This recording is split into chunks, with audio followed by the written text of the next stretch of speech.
दोस्तों, जाने अनजाने में हम कुछ ऐसी गलतियां कर देते हैं जिसका पछतावा हमें बाद में होता है। हमें जब अपनी गलती का एहसास होता है तब बहुत देर हो जाती है। तब तक हम बर्बाद हो चुके होते हैं। तो आखिर वो जीवन में कौन कौन सी गलतियां हैं जिसके बारे में हमें पता नहीं है, जो हमें बर्बाद कर रही है। आइए आज इस कहानी में यही बात करते हैं कि इंसान की कौन कौन सी गलतियां हैं जो उन्हें बर्बाद कर देती है। अपनी बर्बादी के कारण अगर हम पता कर ले तो हमारा जीवन सुखमय बन सकता है। बहुत समय पहले की बात है। एक नगर में एक धनी सेठ रहा करता था। उस सेठ के पास सभी तरह की सुख सुविधाएं थी, लेकिन उसकी कोई संतान नहीं थी। संतान के दुख में वो हमेशा चिंतित रहता था। फिर एक दिन उसे पता चलता है कि उसकी पत्नी गर्भवती है। वो बहुत प्रसन्न हो जाता है। फिर उसने अपनी पत्नी का खूब ख्याल रखा। ऐसे में एक दिन उसके घर पर एक पुत्र का जन्म होता है। सेठ पुत्र के जन्म पर बहुत ही प्रसन्न था। उसने पूरे नगर में मिठाई बंटवाई और उसके खुशी का कोई ठिकाना ना था। देखते ही देखते उसका पुत्र बड़ा हो गया और सेठ ने अपने पुत्र को गुरुकुल भेजने का निर्णय किया ताकि वो पढ़ लिख कर एक विद्वान बन सके। अभी उसके पुत्र की उम्र ज्यादा नहीं हुई थी, लेकिन उसने छोटी ही उम्र में अपने पुत्र को गुरुकुल भेज दिया। गुरुकुल में वो बालक अच्छे से शिक्षा ग्रहण करता, अपने गुरु की सभी आज्ञाओं का पालन करता। ऐसे में वो बालक वहाँ का सबसे होनहार विद्यार्थी बन गया। गुरुकुल में उस बालक ने सारे वेद पुराण और शास्त्रों का अध्ययन किया और बहुत बड़ा विद्वान बन गया। गुरु भी उस बालक से बहुत ही प्रसन्न थे कि उसने छोटी ही उम्र में सारा ज्ञान अर्जित कर लिया। लेकिन वो कहते हैं ना, समय कब बदल जाए किसी को पता नहीं रहता है।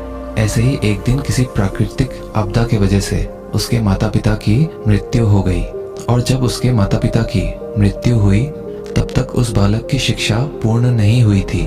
और जब उस बालक ने इस खबर को सुना कि उसके माता पिता इस दुनिया में नहीं रहे और उनका सब कुछ बर्बाद हो चुका है, तो उस बालक का इस सांसारिक मोहमाया से मन उठ गया। उसके बाद उस बालक ने निश्चय किया कि वो गुरुकुल से शिक्षा पूर्ण करने के बाद अपना संपूर्ण जीवन लोगों की भलाई में व्यतीत कर देगा। और जब उस बालक की शिक्षा पूर्ण हो गई, उसके बाद वो बालक सन्यासी बन गया और वो सांसारिक वस्तुओं से दूर हिमालय की जंगल में चला गया। वन में जाकर उसने लंबे समय तक तपस्या की। तपस्या पूर्ण करने के बाद उस सन्यासी ने लोगों को शिक्षा देना प्रारंभ कर दिया। समय के साथ साथ उस सन्यासी की चर्चा चारों तरफ होने लगी और दूर दूर से लोग उसके पास शिक्षा ग्रहण करने आने लगे। और बहुत से लोग उसके पास अपनी समस्याओं का समाधान खोजने के लिए भी आने लगे। सन्यासी सभी लोगों की समस्याएं बड़ी आसानी से सुलझा देता, जिस वजह से वो पूरे राज्य में मशहूर हो गया था। लेकिन जिस नगर में वो रहता था, उस नगर का राजा एक क्रूर व्यक्ति था। जब राजा को उस सन्यासी के बारे में पता चला तो उस राजा ने उससे मिलने का निश्चय किया। अगली सुबह राजा अपने महल से निकलकर उस सन्यासी से मिलने के लिए निकल गया और फिर सन्यासी के कुटिया के बाहर पहुंच गया। वहां पहुंचकर जब राजा ने उस सन्यासी को देखा, तब राजा उस सन्यासी को देखता ही रह गया। उसके चेहरे पर एक अलग ही तेज था। जब वो उस सन्यासी के पास पहुंचा तब राजा को अपार शांति का अनुभव हुआ। उस राजा ने सन्यासी को प्रणाम किया और उनके पास ही बैठ गया और उनसे वार्तालाप करने लगा। वो राजा पहली ही मुलाकात में उस सन्यासी के व्यक्तित्व से इतना प्रभावित हुआ कि उसने उसी समय से अच्छाई की राह पर चलने की ठान ली और मन ही मन सोचने लगा कि इतनी छोटी सी मुलाकात में ये सन्यासी मुझे इतना बदल सकता है, तो अगर ये हमेशा मेरे साथ ही रहने लगे तो मेरी तो जिंदगी ही बदल जाएगी। और यही सोचकर राजा सन्यासी से महल चलने की आग्रह करने लगा। राजा का आग्रह सुनकर सन्यासी मना नहीं कर पाया और वह राजमहल चलने को तैयार हो गए। फिर राजा सन्यासी को लेकर राजमहल की ओर चल दिया। राजमहल पहुंचने पर राजा ने सन्यासी का खूब आदर सत्कार किया और उसके बाद राजा ने सन्यासी को एक सही कमरे में भोजन करवाया। भोजन के बाद सन्यासी ने राजा को धन्यवाद कहा और राजा से जाने की अनुमति मांगी। ये सुनकर राजा ने कहा कि आप हमारे बगीचे में जब तक चाहे रह सकते हैं। आपको यहाँ पर किसी भी प्रकार की असुविधा नहीं होगी और आप यहाँ रहेंगे तो हमारे प्रजा को भी अच्छा लगेगा और हमें भी अच्छा लगेगा। ये सुनकर सन्यासी ने राजा का प्रस्ताव स्वीकार कर लिया। उसके बाद राजा ने सेवकों से कहा कि सन्यासी महाराज के लिए बगीचे में रहने का, खाने का, वस्त्र इत्यादि का प्रबंध किया जाए। राजा की आज्ञा के अनुसार सेवकों ने एक सुंदर कुटिया का निर्माण कर दिया। उसके बाद वह सन्यासी उसी कुटिया में रहने लगे। सन्यासी को उस कुटिया में रहते रहते कई साल बीत गए और इस दौरान राजा ने उनकी खूब सेवा की।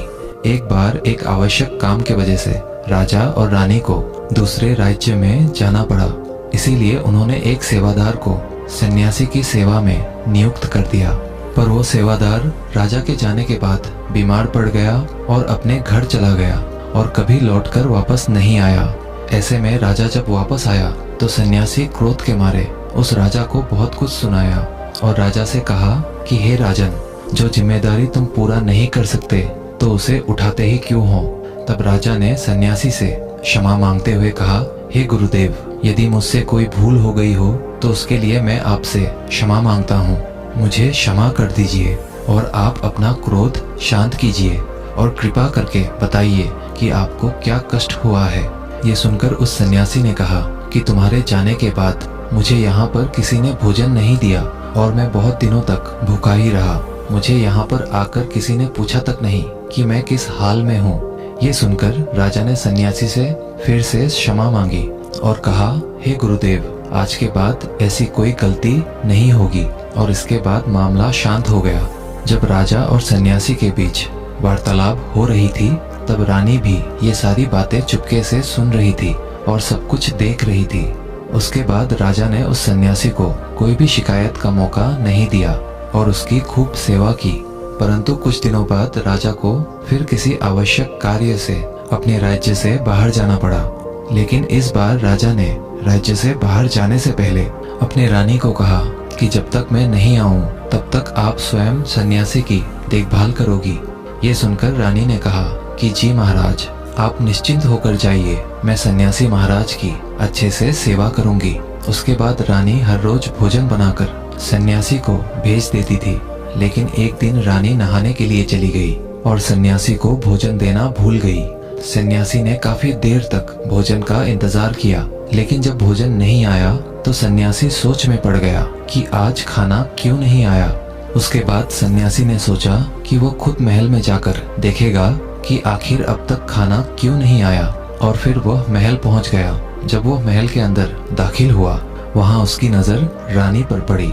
रानी के लंबे लंबे घने काले केश जो कि उसके कमर पर लहरा रही थी, उसकी कजरारी आंखें जो देखने मात्र से किसी को भी घायल कर दे, उसकी हिरनी जैसी चाल। रानी के इतने सुंदर रूप को देखकर सन्यासी चकित हो गया और रानी की सुंदरता सन्यासी के मन में घर कर गई और वह वहां से बिना कुछ कहे ही अपने कुटिया में लौट आया। सन्यासी रानी के रूप की सुंदरता को भुला ना सका और वह खाना पीना छोड़कर अपनी कुटिया में पड़ा रहा। सन्यासी अपने विचारों के चलते कई दिनों तक कुछ नहीं खाया, जिस वजह से वो बहुत कमजोर हो गया।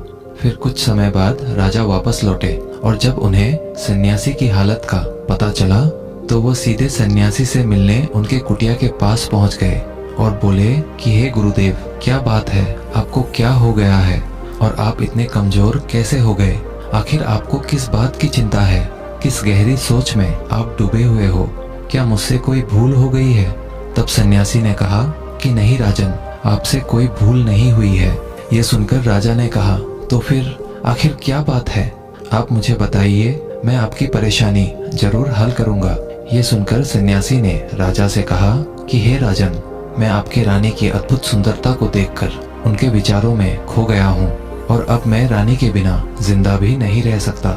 ये बातें सुनकर राजा हैरान रह गया और कुछ देर सोचने के बाद राजा ने उस सन्यासी से कहा, मैं आपको रानी दे दूंगा। यह बात सुनते ही सन्यासी बहुत प्रसन्न हो गया।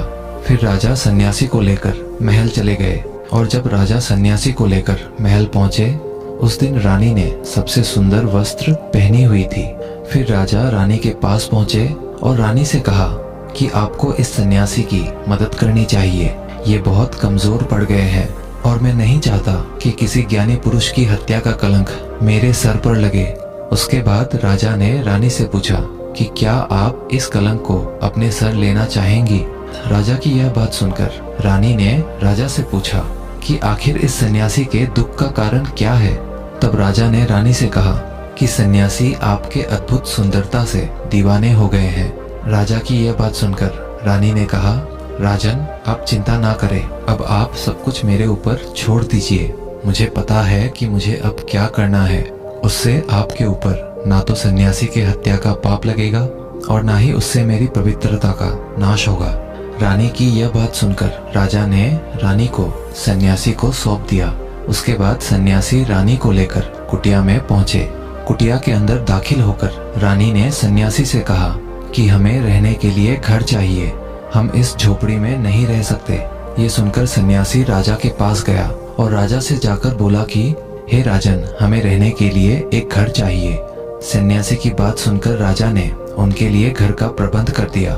फिर सन्यासी रानी को लेकर घर पहुंचा। जब रानी सन्यासी के साथ उस घर पर पहुंची तब रानी ने कहा कि ये घर तो बहुत गंदा है और इसकी हालत बहुत खराब है, मैं इस घर में नहीं रह सकती। ये सुनकर फिर से वह सन्यासी राजा के पास गया और राजा के पास जाकर बोला, हे राजन, आपने जो हमें घर दिया है उस घर की हालत बहुत खराब है। सन्यासी की बात सुनकर राजा ने घर की हालत ठीक करवा दी। उसके बाद फिर रानी घर के अंदर गई और नहा धोकर बिस्तर पर आ गई। फिर सन्यासी भी बिस्तर पर आ गया। फिर उसके बाद रानी ने सन्यासी से कहा कि आपको पता है आप कौन हैं और आप अब क्या बन गए हैं। आप एक महान सन्यासी थे जिसके लिए राजा स्वयं सारी सुविधाएं उपलब्ध कराते थे। ऐसा सन्यासी जिसके पास लोग दूर दूर से ज्ञान ग्रहण करने के लिए आते थे, जो लोगों को सत्य की राह दिखाया करते थे, जो लोगों की समस्याओं का समाधान करते थे, जिनको सभी लोग सर्वश्रेष्ठ गुरु मानने लगे थे, जिनकी लोग भगवान के रूप में भी पूजा किया करते थे। और आज आप अपने वासना के कारण मेरे गुलाम बन गए हैं। रानी की ये सारी बातें सुनकर उस सन्यासी को बड़ा झटका लगा और उसे महसूस हुआ कि वो तो एक सन्यासी है और वह ये सब क्या कर रहा है। वो तो इन सारी सुख सुविधाओं को छोड़कर शांति की तलाश में वन में चला गया था। जब सन्यासी को सुध-बुध आई तो वो जोर जोर से रोने लगा और चिल्लाने लगा और रानी से कहने लगा, मुझे क्षमा कीजिए महारानी, मैं ये क्या करने जा रहा था। मैं अभी इसी वक्त आपको राजा के पास सौंप कर आता हूँ। सन्यासी की ये बात सुनकर रानी ने सन्यासी से प्रश्न किया कि हे गुरुदेव, मेरे मन में भी एक प्रश्न उठ रहा है, कृपया मेरे प्रश्न का उत्तर दीजिए। रानी की ये बात सुनकर सन्यासी ने कहा, पूछो तुम्हारा क्या प्रश्न है।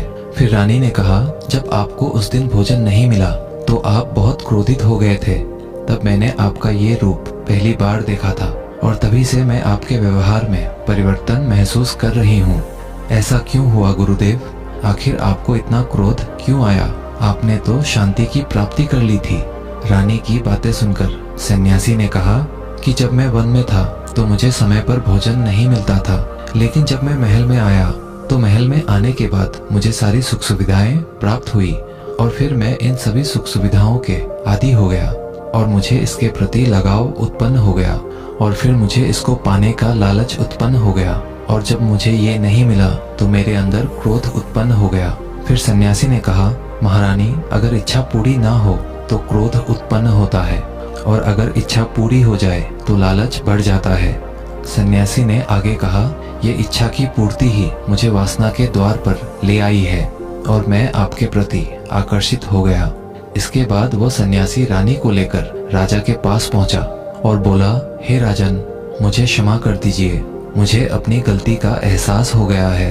ये लो आपकी रानी, मुझे ये सब नहीं चाहिए। मैं अपनी इच्छा में वशीभूत होकर ये गलत कार्य करने जा रहा था और अपने जीवन को बर्बाद कर रहा था, लेकिन अब मुझे सब कुछ समझ आ गया है। उसके बाद उस सन्यासी ने कहा कि हे राजन, मनुष्य की बर्बादी का कारण उसकी 4 आदतें बनती है और दुनिया के हर एक व्यक्ति के अंदर ये 4 अवगुण होते हैं, लेकिन जो व्यक्ति इन पर नियंत्रण पा लेता है वह दुख और परेशानियों से बच जाता है और वहीं जो व्यक्ति इन चारों दोषों पर नियंत्रण नहीं कर पाता है वो बर्बाद होने के कगार पर पहुंच जाता है।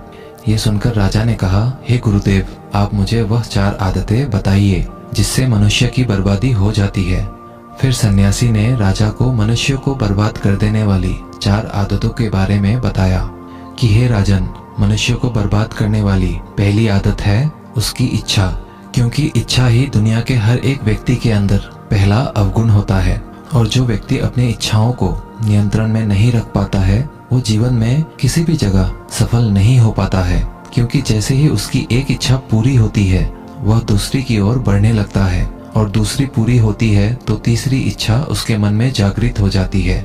और फिर ऐसा करते करते इच्छाओं पर नियंत्रण ना होने के कारण इंसान के मन में संतोष का भाव नहीं आ पाता है और इसी जाल में उलझा रहता है, दुखी रहता है। इसीलिए राजन, जब हम अपनी इच्छाओं पर नियंत्रण पा लेते हैं तो हम हमारे मन पर भी नियंत्रण कर लेते हैं, और जब हमारा मन हमारे वश में होता है तो हमें सुख ही सुख की प्राप्ति होती है। फिर जो हम चाहते हैं वही हमारे साथ होता है। फिर सन्यासी कहता है कि हे राजन, मनुष्य को बर्बाद करने वाली दूसरी आदत है वासना। वासना का जन्म हमारे मन में उठने वाली इच्छाओं से होता है। जिस प्रकार इच्छाओं का कोई अंत नहीं होता, उसी तरह मनुष्य वासना के जाल में फंसता ही चला जाता है। वासना में वशीभूत होकर इंसान को कुछ भी नहीं नजर आता है। आज तक जितनी भी लड़ाइयाँ हुई है उसका सबसे बड़ा कारण स्त्री को पाने की इच्छा के कारण ही हुई है। स्त्री के प्रेम में वशीभूत होकर आज से कई राजा महाराजाओं ने युद्ध किया है। रावण एक बड़ा बुद्धिमान व्यक्ति था, लेकिन वह माता सीता के सुंदरता से वशीभूत होकर अपने आप को बर्बाद कर लिया। उसकी मृत्यु का कारण एक स्त्री ही बनी थी।